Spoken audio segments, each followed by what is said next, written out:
Hi YouTube, back to Basics Gal here, making wild rosehip syrup today. We had our first frost, so it was a wonderful time going out and picking the wild rosehips. I picked quite a few. I'm going to dehydrate some, I'm going to grind some up for tea, and I'm going to share with you on how I make wild rosehip syrup. This is the bush I picked. As you can see, there were an abundance of rosehips on it this year. And not to worry, if you don't have access to wild rosehips, you can always go to high-end grocery stores, the internet, or to a health food store. They do sell rosehip tea as an herbal supplement, and you can use that. I'll put the instructions on the video below where it says show more. Here's some of my rosehips that I dehydrated. And the other thing I like to do is grind up the rosehips and use those for tea, and you can also use your own dehydrated rosehips for making syrup and jams and candy, actually. Anyway, those are some of my favorite things to do with the wild rosehips. But as you can see, I picked quite a few to make the rosehip syrup with. This is 2 cups.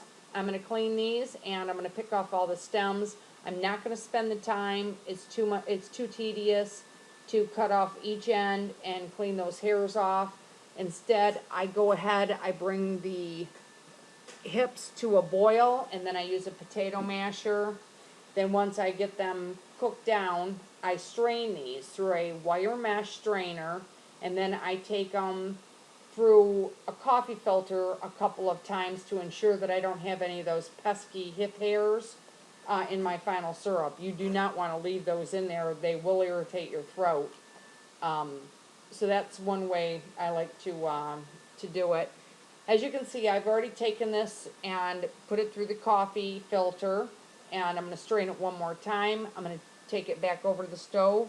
I'm going to add 1 cup of sugar, organic sugar, to the 2 cups of rosehip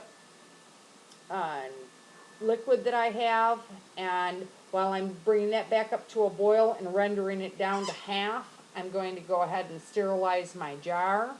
You always want to make sure that you sterilize your jar before you put food in it. So I'm going to bring this up to a boil, and I'm going to add some more water so it covers the bottle, and I will bring that up to a boil for 10 minutes to make sure it's sterilized. And I'm going to go ahead and bottle up the rosehip syrup. And if you want to can it, it never lasts that long in my house. I use this on yogurt, on my oatmeal. I put it over ice cream. I flavor lemonade with it, my tea with it. You can put it in your coffee if you want. There are so many uses for rosehip tea, and it is absolutely wonderful. It's high in vitamin C. As I said, the vitamins A, B, E, and K. It's also high in calcium, iron, and phosphorus. It's a wonderful addition to your food storage, and it makes a great gift. So if you haven't tried rosehip syrup, try it. It's easy.